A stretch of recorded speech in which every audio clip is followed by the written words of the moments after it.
And now, Suspense.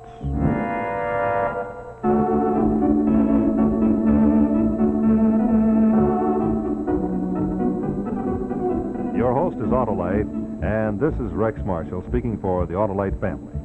You know, friends, important news was made back in 1924 when the first Chrysler automobile was presented to the public. Well, important news is being made again in 1952 with the presentation of the new Chrysler automobile. Now, Chrysler is one of the distinguished members of the Autolite family. It's one of the leading manufacturers which use Autolite products as original equipment on cars, trucks, tractors, airplanes, and boats. Then there are the 96,000 Autolite distributors and dealers in the United States, and thousands more in Canada and around the world. And of course, our family includes the nearly 30,000 men and women in 28 Autolite plants in this country and many more in foreign countries, as well as over 18,000 people who have invested a portion of their savings in Autolite. Well, tonight, that entire Autolite family gathers together to salute the Chrysler Corporation. And in just a little while, it'll be our pleasure to present the president of the Chrysler Division of Chrysler Corporation, Mr. D.A. Wallace, and hear his description of their new car for 1952.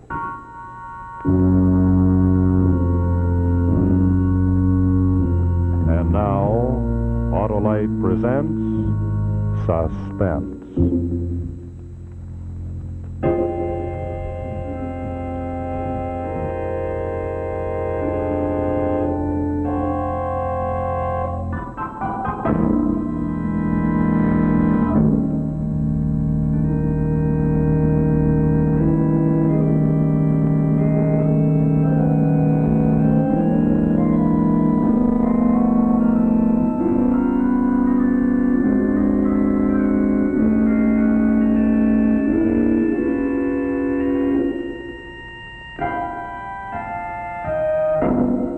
This is Vienna.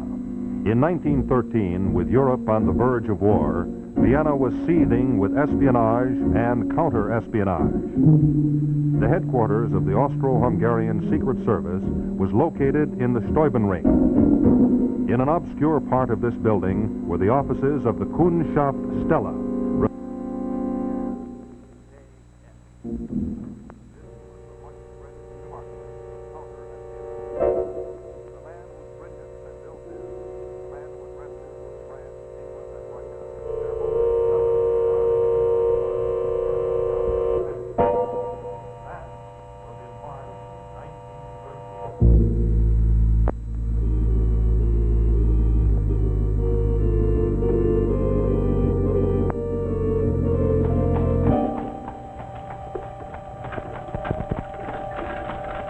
Two hours more, and I see the Alps.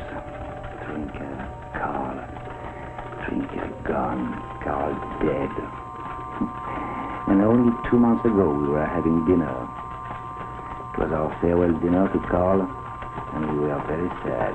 And the more champagne we had, the sadder we became.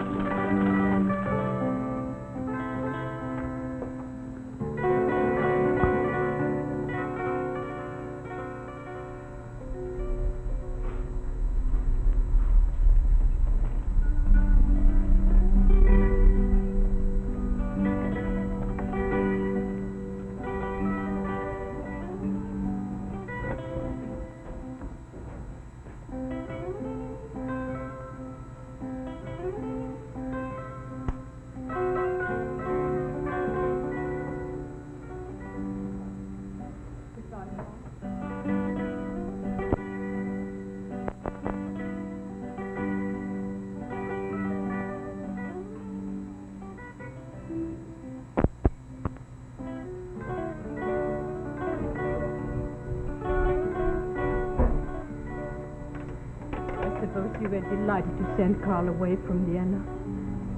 I must send him back to St. Petersburg. He's the key to my whole system. He organized all our agents in Russia brilliantly. Is that worth sacrificing him for? Sacrifice? You talk as if I were sending my best friend to the gallows.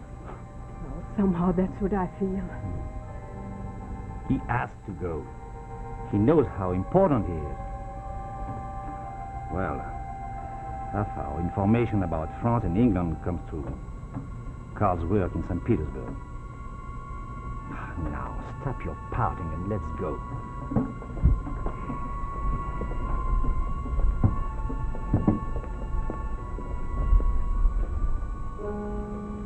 Thank you.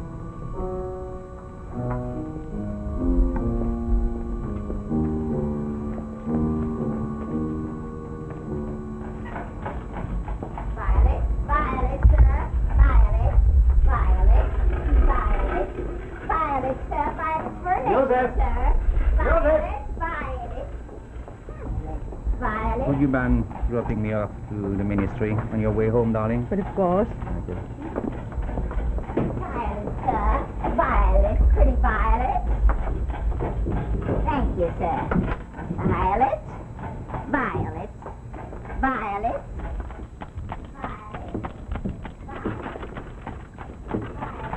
Penny for your thoughts? I suppose I hate you a little because I gave up Carl for you. You feel guilty, that's all, hmm? The little countess feels guilty because she's thrown over Carl, the aristocrat, and taken me, the country boy. And for good reason. Like any woman. Give her a choice between the weak and the strong, and she takes the strong, or at least what she thinks is strong. Oh, but what are you talking about? Here we are now.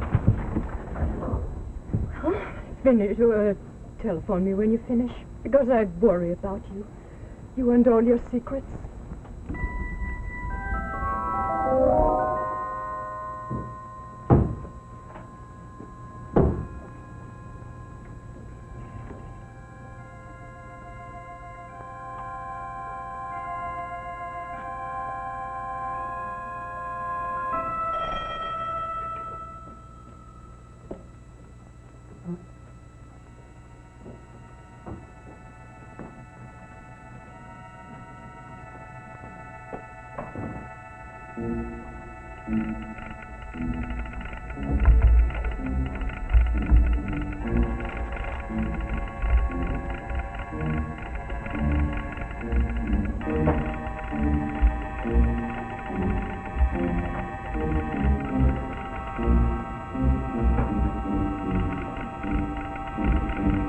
What's that? A report on Major Romovsky, sir. It's in code. Did you break it down? Yes, sir. Here it is.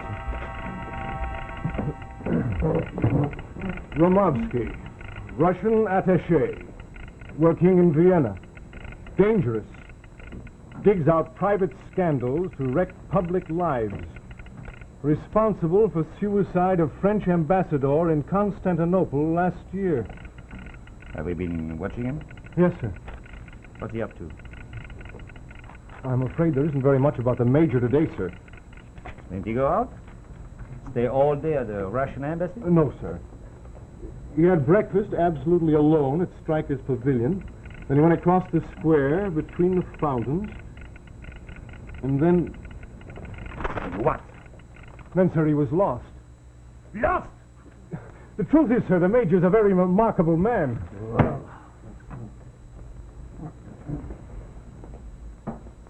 Who was the last person Romovsky spoke to? Waiter Stryker's? No, sir, there was an old woman on the square. What old woman? She sold flowers. What kind of flower? I don't know, sir. Violets, I think. Violets? Yes, sir, violets. Did you have the woman followed? We did not, sir, because she is known to us. No! My dear Lieutenant, in this work, no one is known to us. No one ever is known to us. Yes, sir. Not our friends, not our wives, not even ourselves. Yes, sir, I remember, sir. I realize that. Two things. One, you must be eternally suspicious of everyone. And two, you must see that no one has the slightest grounds to be suspicious of you. Yes, sir, I remember that, sir. You said it in your book. In our work, any personal weakness of character can be disastrous, just as it was for the French ambassador. Hello. It's the sergeant at the gate, sir. He says there's a gentleman demanding to see you. Who is it? Who is it? Who? Romovsky, sir.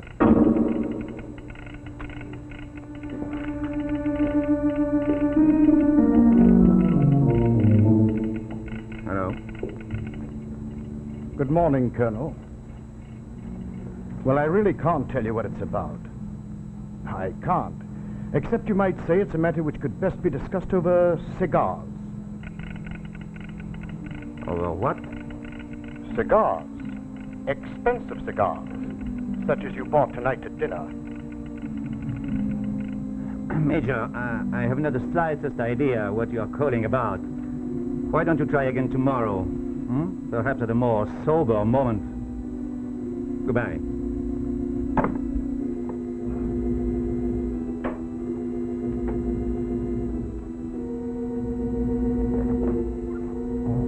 I'm going home. Are you ill, sir?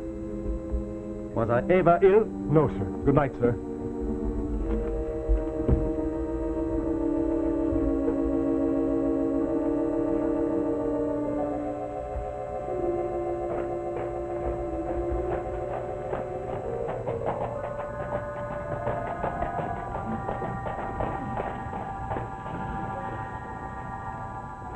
Flowers, flowers, violets, sir. Violets for a lady, sir. Violets, violets for a lady.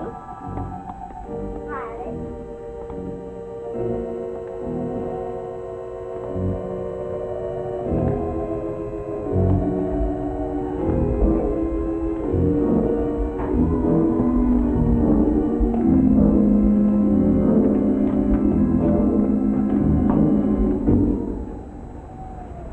Ramovsky, sir.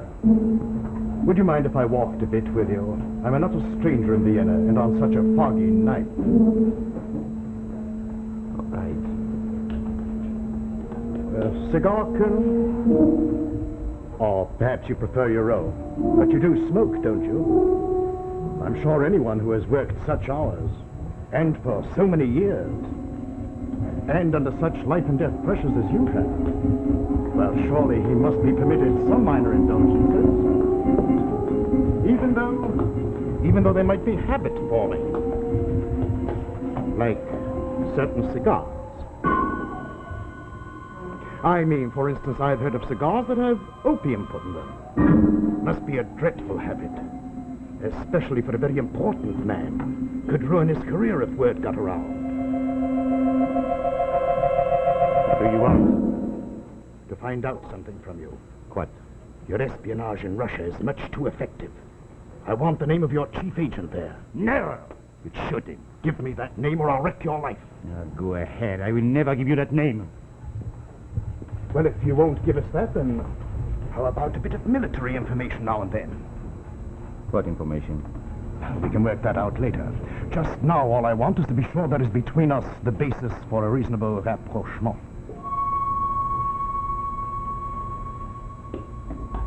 Offhand, Colonel, would you say there is a basis for an understanding? Yes. I believe I would.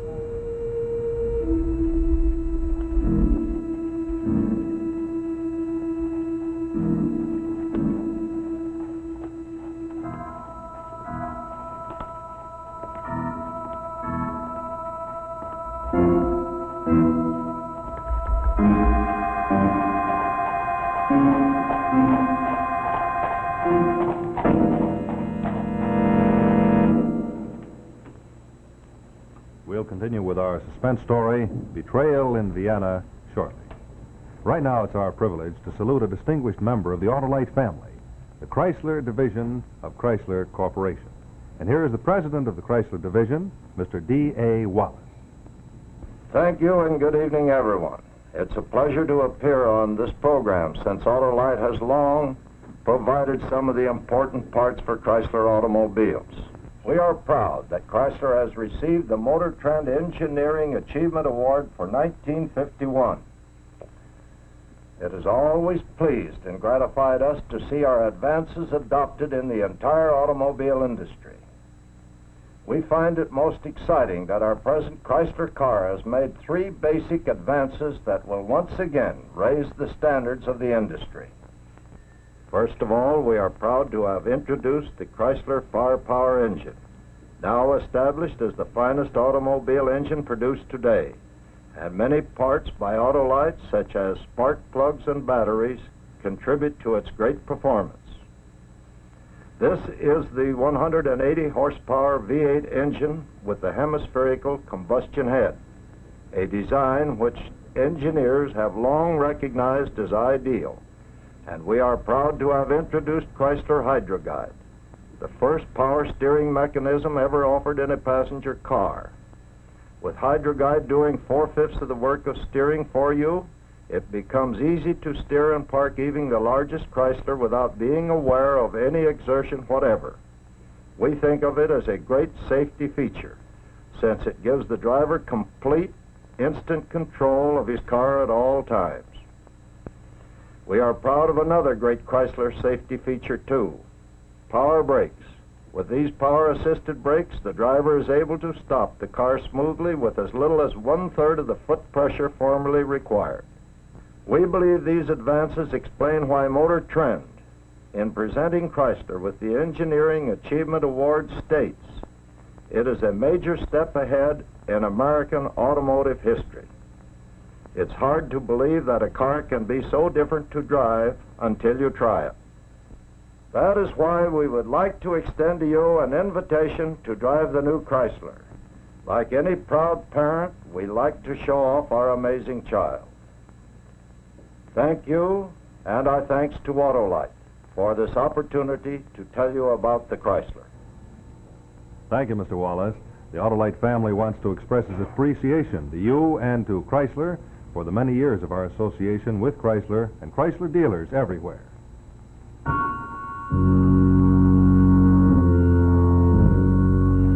And now, the second act of Betrayal in Vienna, starring Claude Dauphin.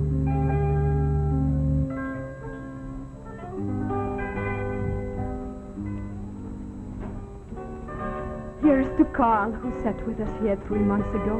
May he be safe in St. Petersburg. Why don't you drink? I'm sorry. Here's to Carl. Darling, what is it? There is trouble in the department. What kind? Serious trouble. Leaks to the Russian. Some spy right in our midst. Until I catch him, I will never get a moment's peace. Here is to peace. Sorry, sir. The general sent me out with a message. What's wrong now? The worst yet. The Russians have our plan for the invasion of Serbia. The general's in a terrible state, sir. He insists that every member of the office be re-examined. Of course I intend to. He really is desperate, sir. Don't you think I am? Excuse me, darling. I have to go to the ministry. Good night. Good night, Albert. The lieutenant will take you home.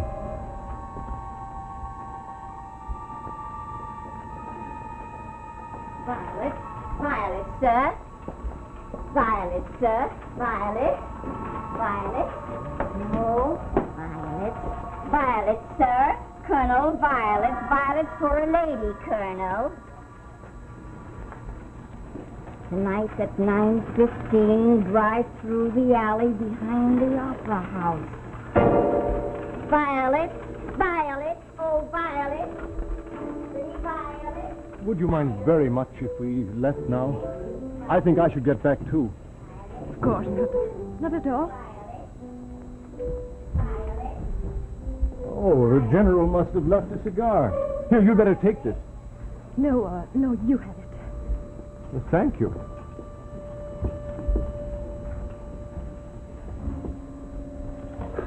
Major, you're asking too much. I am in no position to know what the Germans intend. Exactly, but I shall see to it that you will know. No, nothing more out of me. Not a thing. I'm afraid I'm already a suspect. Well, that's what I'm going to take care of. I'm going to give you the name of our chief agent here. He works in your department. What? Who? Oscar Langston, the telegraph operator. Langston? You will arrest him. That will take the suspicion off you. Then I will furnish you with such minute information that when you bring him to trial, you can make a hero out of yourself. And everyone, emperor, crown prince, and the generals, all will have the greatest confidence in you. But what if something goes wrong? My dear Colonel, what can possibly go wrong with you as persecutor? After the trial, we'll meet at top of the cathedral. Oscar Langson, you've been spying against the fatherland for 5 years, gathering and selling secrets vital to the very existence of our beloved emperor. Step by step, Colonel Reddle has traced for the general your every move. From the very first day. From January 11th, 1911, step by step, I've traced every secret you've sold, every wretched sou you have collected. Do you admit it, Oscar Langson? Do you admit that every word of mine is true? Do you? Yes, Colonel, I do. But how could you know? How could you find out these infinite points? Let the prisoner refrain from any questions. Do you know what you're going to pay for this? But, Colonel, why should you hang me? I wasn't the only one. What about Major Kirsten? He's just as guilty. Silence! And Gerhard Acht. And there's another man. Somebody in this very different... Silence! Do you hear me? Silence! I ask the questions. See that you answer only the questions I ask. But, Colonel Reddle, if there's someone else in this department, surely we should hear his name. Your Honor, I never knew who he was. Except in code, he was referred to as the Poppy. Poppy? I believe he used opium. Colonel, it shouldn't be hard now to find your man. No, General. It shouldn't be long now.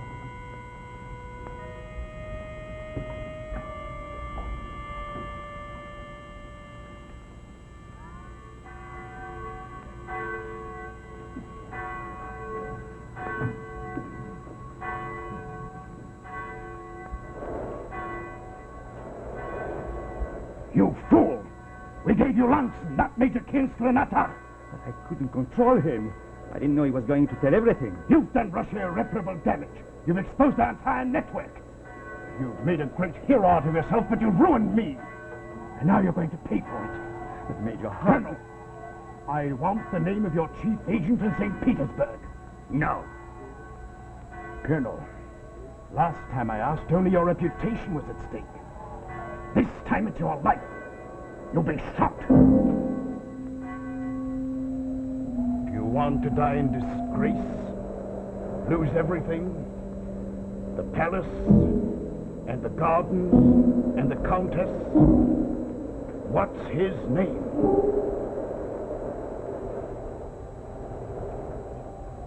St. Petersburg.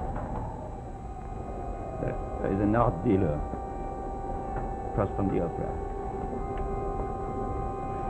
He goes by the name of Dukovich. Is he a close friend of yours? Very close. That's a pity. Be shot? Oh, yes, right away. I'll put it on the wireless now. I should think he'll be shot within 2 hours. Goodbye, Maiden. By the way, Colonel, now that you've given me your friend's name, I might as well tell you that you'd be caught in any case. How's that? We've just found out that old flower woman... Yes? Well, she works on both sides. But even so, if you move fast, you ought to be able to reach Switzerland. Don't feel bad. Your wife will understand. Goodbye, Colonel.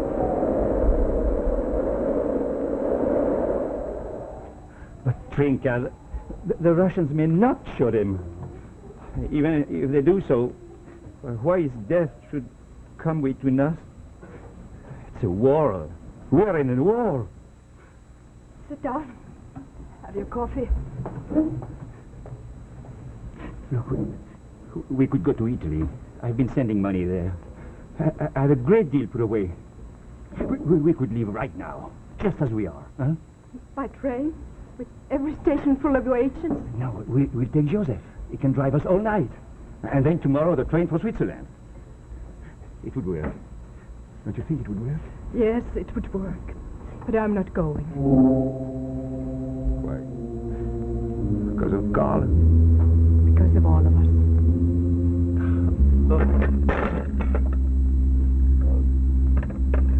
Cat. Can you ever forgive me? No, never. Never you, never me.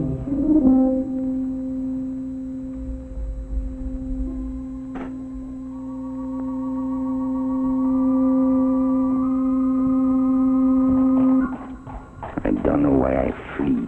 It's a gesture, a crazy last cry. They must know by now. Surely the men I trained would know by now. Still I flee. Life at any cost. Oh! Hello there! Wait a minute! Mind if I come along?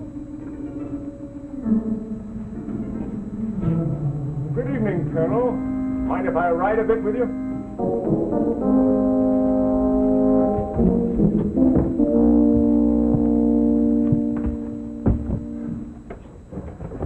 I am not surprised you showed up. In fact, my pride would have been hurt if you hadn't. But even as it is, I think you're a little slow about it. I found it hard to believe at first. In fact, I still find it hard to believe. Incidentally, when did you put a flower woman onto me? When you told me not to trust anyone. Will there be a court-martial? No. The general wants it quiet. It's going to be suicide. Because of Carl. You don't wish to live without your best friend. As a matter of fact, I don't. May I have your revolver?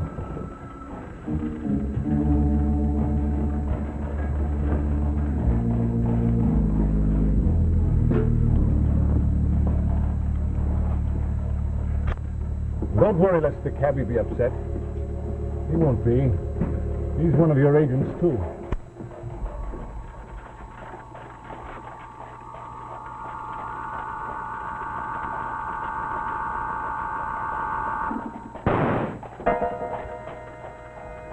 A few months later, war broke out. The Serbian army hurled back the Austrians. The attack of the Central Powers was thrown off balance. The German drive faltered, and the Allies held on the Marne. And so, in some measure, the course of history was altered by this betrayal in Vienna.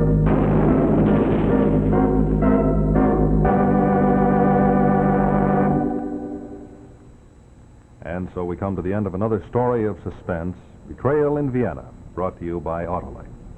Tonight, friends, we had the privilege of saluting a distinguished member of the Autolite family, the Chrysler Division of Chrysler Corporation.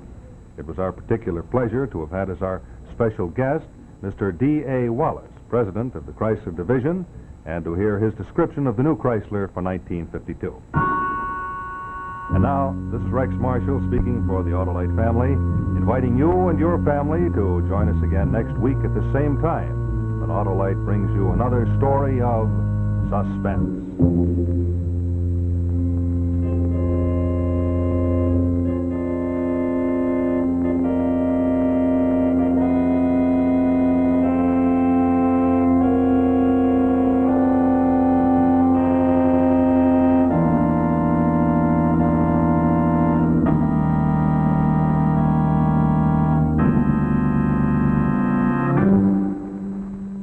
Next week, our story will be North of Shanghai, starring Thomas Mitchell.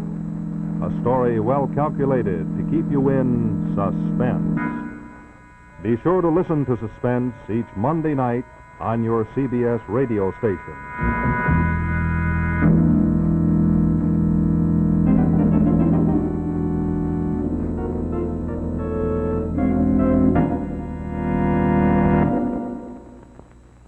This is the CBS Television Network.